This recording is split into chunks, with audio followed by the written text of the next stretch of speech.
आज भारत मंडपम भारत टैक्स के दूसरे आयोजन का साक्षी बन रहा है। इसमें हमारी परंपराओं के साथ ही विकसित भारत की संभावनाओं के दर्शन भी हो रहे हैं।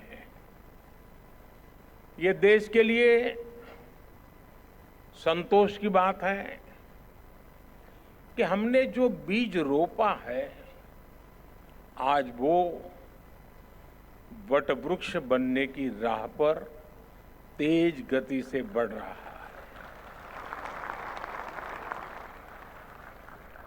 भारत टैक्स अब एक मेगा ग्लोबल टेक्सटाइल इवेंट बन रहा है।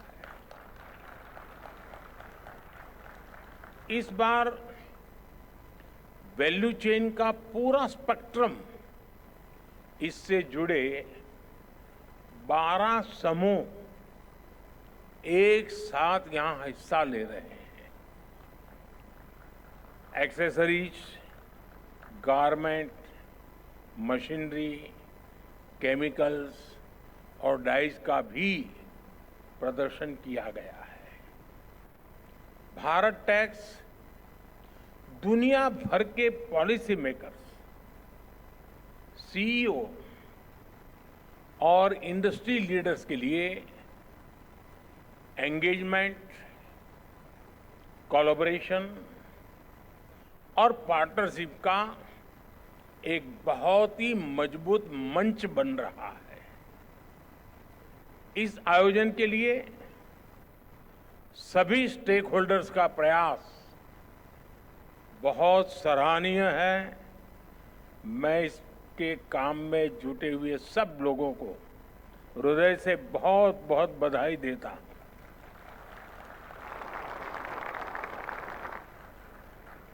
साथियों, आज भारत टैक्स में 120 से ज्यादा देश हिस्सा ले रहे हैं। जैसे गिरिराज जी ने बताया, 126 कंट्रीज, यानी यहां आने वाले हर एंटरप्रेन्योर्स को 120 देशों का एक्सपोजर मिल रहा है। उन्हें अपने बिजनेस को लोकल से ग्लोबल बनाने का अवसर मिल रहा है। जो एंटरप्रेन्योर्स नए बाजारों की तलाश में हैं, उन्हें यहां विभिन्न देशों की कल्चरल नीड्स की जानकारी मिल रही है। थोड़ी देर पहले मैं प्रदर्शनी में लगे स्टॉल्स को देख रहा था। ज्यादा तो नहीं देख पाया। अगर पूरा देखता तो शायद मुझे 2 दिन लगते,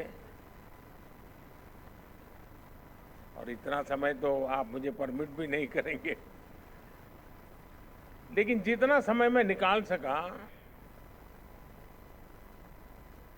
इस दौरान मैंने इन स्टॉल्स के कई रिप्रेजेंटेटिव से भी बहुत सारी बातें की, चीजों को समझने का मैंने प्रयास किया। कई साथी बता रहे थे कि पिछले साल भारत टैक्स से जुड़ने के बाद उन्हें बड़े स्केल पर नए बायर्स मिले, उनके बिजनेस का विस्तार हुआ। और मैं तो देख रहा था एक बड़ी यानी मधुर कंप्लेन मेरे सामने आई। उन्होंने कहा साहब, डिमांड इतनी है कि हम पहुंच नहीं पाते।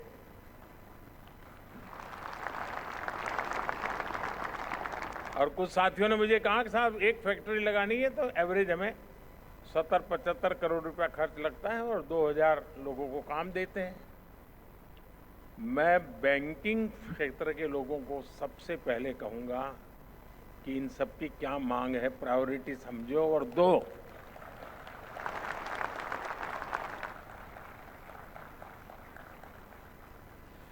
साथियों, इस आयोजन से टेक्सटाइल सेक्टर में इन्वेस्टमेंट्स, एक्सपोर्ट और ओवरऑल ग्रोथ को जबरदस्त बढ़ावा मिल रहा है। साथियों, भारत टैक्स के इस आयोजन में हमारे परिधानों के जरिए भारत की सांस्कृतिक विविधता के भी दर्शन होते हैं। पूरब से पश्चिम, उत्तर से दक्षिण, हमारे यहाँ कितने तरह के पारंपरिक परिधान हैं। एक एक परिधान के कितने कितने प्रकार हैं। लखनवी चिकन, राजस्थान और गुजरात की बांधनी, गुजरात का पटोला और मेरी काशी का बनारसी सिल्क,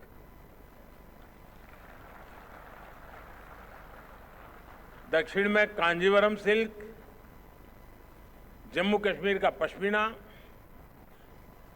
ये सही समय है ऐसे आयोजनों के जरिए हमारी ये विविधता और विशेषता वस्त्र उद्योग के विस्तार का भी माध्यम बने। साथियों, पिछले साल मैंने टेक्सटाइल इंडस्ट्री में फार्म, फाइबर, फैब्रिक, फैशन और फॉरेन, इन 5 एफ फैक्टर्स की बात की थी। फार्म, फाइबर, फैब्रिक, फैशन और फॉरेन का विजन अब भारत के लिए एक मिशन बनता जा रहा है। ये मिशन किसान, बुनकर, डिजाइनर और व्यापारी, हर किसी के लिए ग्रोथ के नए रास्ते खोल रहा है। पिछले वर्ष भारत के टेक्सटाइल और एपरल एक्सपोर्ट्स में 7% की बढ़ोतरी हुई है।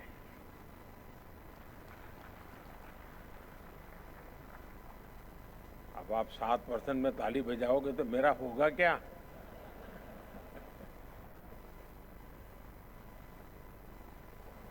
अगली बार 17% हो तो फिर ताली हो जाए।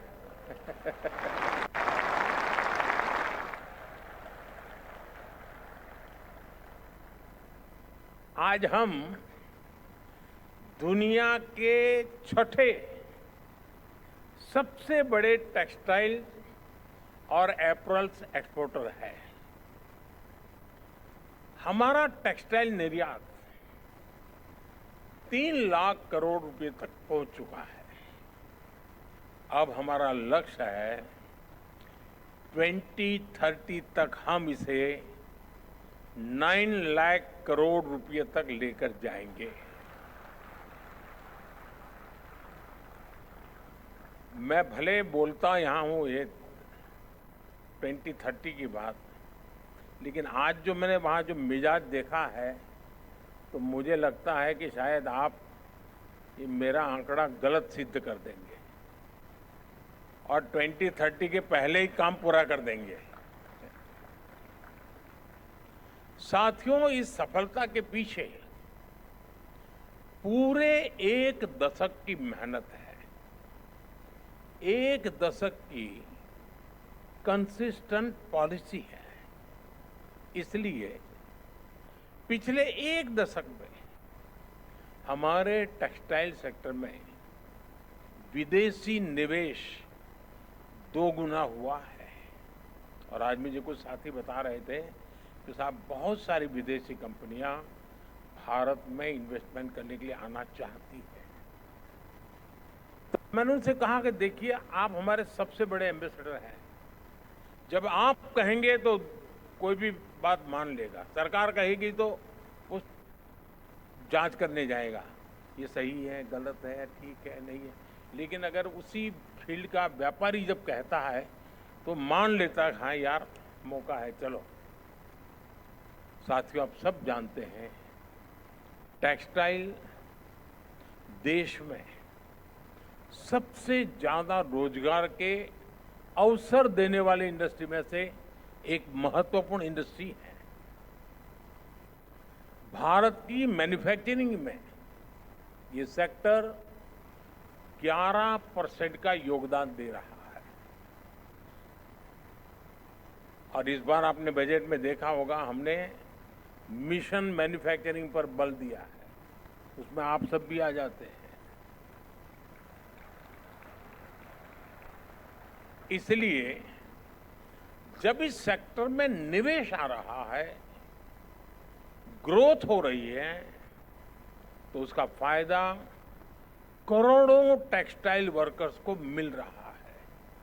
साथियों, भारत के टेक्सटाइल सेक्टर की समस्याओं का समाधान और संभावनाओं का सृजन, ये हमारा संकल्प है।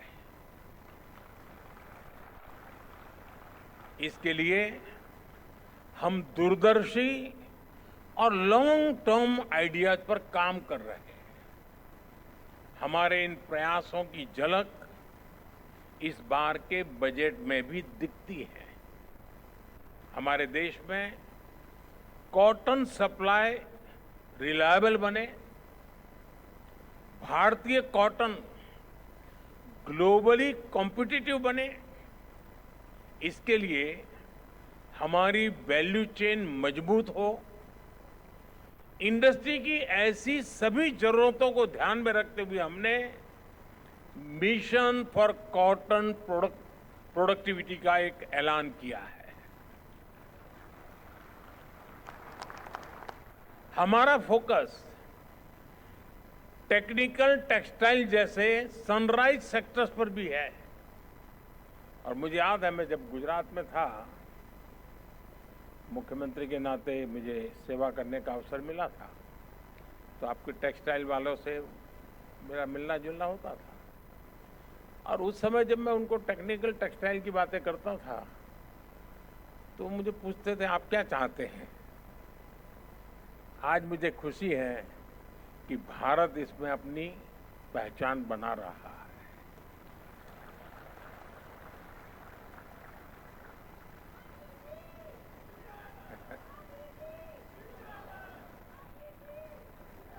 हम स्वदेशी कार्बन फाइबर और उससे बनने उत्पादों को बढ़ावा दे रहे हैं। Bharat high grade carbon fibre बनाने की दिशा में भी आगे बढ़ रहा है। इन प्रयासों के साथ ही टेक्सटाइल सेक्टर के लिए जो नीतिगत फैसले चाहिए, हम वो भी ले रहे हैं। जैसे कि इस साल के बजट में एमएसएमई के क्लासिफिकेशन क्राइटेरिया में बदलाव करके इसका विस्तार किया गया है। साथ ही क्रेडिट अवेलेबिलिटी बढ़ाई गई है। हमारा टेक्सटाइल सेक्टर, जिसमें 80% योगदान हमारे एमएसएमई का ही है, उसको इसका बहुत बड़ा लाभ मिलने वाला है।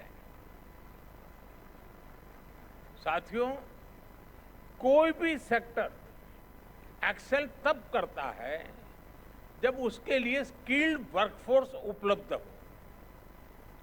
वस्त्र उद्योग में तो सबसे बड़ा रोल ही स्किल्ड यानी हुनर का होता है। इसलिए हम टेक्सटाइल इंडस्ट्री के लिए स्किल्ड टैलेंट पूल बनाने के लिए भी काम कर रहे हैं। हमारे national centres of excellence for skilling इस दिशा में बड़ी भूमिका निभा रहे हैं। वैल्यू चेन के लिए जो स्किल्स चाहिए, उसमें हमें समर्थ योजना से मदद मिल रही है। और मैं आज समर्थ से ट्रेन हुई कई बहनों के साथ बात कर रहा था, और उन्होंने जो 5 साल, 7 साल, 10 साल में जो प्रगति की है, यानी गर्व से मन भर गया मेरा सुन करके।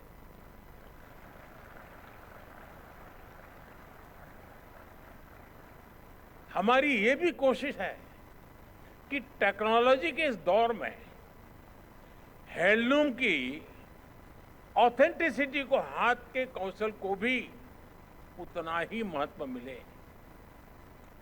हथकरघा कारीगरों का हुनर दुनिया के बाजारों तक पहुंचे, उनकी क्षमता बढ़े, उन्हें नए अवसर मिले, हम इस दिशा में भी काम कर रहे हैं। पिछले 10 वर्षों में हैंडलूम्स को बढ़ावा देने के लिए 2400 से ज्यादा बड़े मार्केटिंग इवेंट्स का आयोजन किया गया। 2400 से ज्यादा हैंडलूम प्रोडक्ट्स की ऑनलाइन मार्केटिंग को बढ़ावा देने के लिए इंडिया हैंडमेड नाम से ई कॉमर्स प्लेटफॉर्म भी बनाया गया है। इस पर हजारों हैंडलूम ब्रांड रजिस्टर भी कर चुके हैं। हैंडलूम प्रोडक्ट्स की जीआई टैगिंग, इसका भी बहुत बड़ा लाभ इन ब्रांड्स को हो रहा है। साथियों, पिछले वर्ष भारत टैक्स के आयोजन के दौरान टेक्सटाइल स्टार्टअप ग्रांड चैलेंज को लॉन्च किया गया था। उसमें युवाओं से टेक्सटाइल सेक्टर के लिए इनोवेटिव सस्टेनेबल सॉल्यूशंस मांगे गए थे। इस चैलेंज में देश भर के युवाओं ने बढ़ चढ़ करके हिस्सा लिया। इस चैलेंज के विजेता युवाओं को यहां इनवाइट भी किया गया है। वो यहां हमारे बीच में बैठे भी हैं। आज यहां ऐसे स्टार्टअप्स को भी बुलाया गया है जो इन युवाओं को आगे बढ़ाना चाहेंगे। ऐसे पिच फेस्ट को आईआईटी मद्रास, अटल इनोवेशन मिशन और कई बड़े प्राइवेट टेक्सटाइल ऑर्गेनाइजेशंस का सपोर्ट मिल रहा है। इससे देश में स्टार्टअप कल्चर को बढ़ावा मिलेगा। मैं चाहूंगा हमारे युवा नए टेक्नो टेक्सटाइल स्टार्टअप लेकर आए, नए आइडियाज पर काम करें। एक सुझाव हमारी इंडस्ट्री को भी है। हमारी टेक्सटाइल इंडस्ट्री भी आईआईटी जैसे इंस्टीट्यूट्स के साथ नए टूल्स डेवलप करने के लिए कोलैबोरेट कर सकती है। आजकल हम सोशल मीडिया और ट्रेंड्स में देख रहे हैं, नई पीढ़ी अब आधुनिकता के साथ साथ पारंपरिक परिधानों को भी पसंद कर रही है। इसलिए आज ट्रेडिशन और इनोवेशन के फ्यूजन का महत्व भी काफी बढ़ गया है। हमें ऐसे पारंपरिक परिधानों से इंस्पायर्ड ऐसे प्रोडक्ट्स लॉन्च करने चाहिए जो न केवल भारत में बल्कि पूरी दुनिया में नई पीढ़ी को आकर्षित करें। एक और अहम विषय टेक्नोलॉजी की बढ़ती भूमिका का भी है। नए ट्रेंड डिस्कवर करने में, नए स्टाइल्स क्रिएट करने में अब एआई जैसी टेक्नोलॉजी की भूमिका लगातार बढ़ती जा रही है। अभी जब मैं निफ्ट के स्टॉल पर गया तो वो मुझे बता रहे थे कि हम एआई के माध्यम से 2026 का ट्रेंड क्या होगा, हम उसको अब प्रमोट कर रहे हैं। वरना पहले दुनिया के और देश ही हम कहते थे काला पहनो, हम पहन लेते थे। अब हम दुनिया को कहेंगे क्या पहनना है।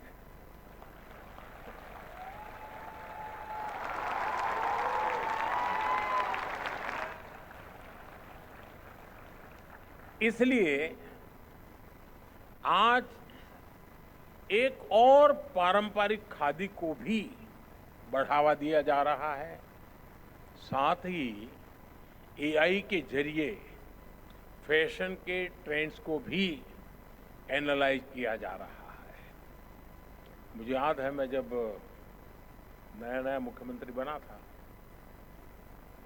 तो गांधी जयंती पर शायद 2003 होगा, मैंने पोरबंदर में गांधी जी का जहां जन्म स्थान है वहां फैशन शो ऑर्गेनाइज किया था और खादी का फैशन शो, और निफ्ट के स्टूडेंट्स और हमारे यहाँ एनआईडी के स्टूडेंट्स मिलकर के उस काम को आगे बढ़ाया था। और वैष्णव भजन तो तेनेरे कहिए, वो बैकग्राउंड म्यूजिक के साथ वो फैशन शो हुआ था। और उस समय विनोबा जी के कुछ अनन्य साथी जो थे उनको मैंने इनवाइट किया था, तो मेरे साथ बैठे थे, क्योंकि फैशन शो भर के शब्द ऐसे हैं कि पुरानी पीढ़ी के लोगों को जरा कान खड़े हो जाते हैं कि ये क्या सब तूफान चल रहा है। लेकिन मैंने उनसे बड़ा आग्रह किया, उनको मैंने बुलाया, वो आए,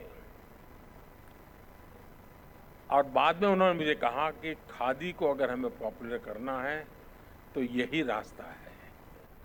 और मैं बताता हूं, आज खादी जिस प्रकार से प्रगति कर रही है और दुनिया के लोगों का आकर्षण का कारण बन रही है, हमने इसको और बढ़ावा देना चाहिए। और पहले जब आजादी का आंदोलन चला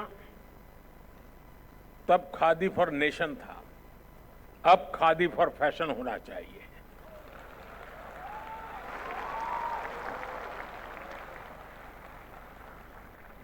साथियों, कुछ दिनों पहले, जैसा अभी अनाउंसर बता रहे थे, मैं विदेश दौरे पर से ही आया हूं। मैं पेरिस में था, और पेरिस तो फैशन कैपिटल के अब वर्ल्ड कहा जाता है। इस यात्रा के दौरान विभिन्न मुद्दों पर दोनों देशों के बीच अहम साझेदारी हुई।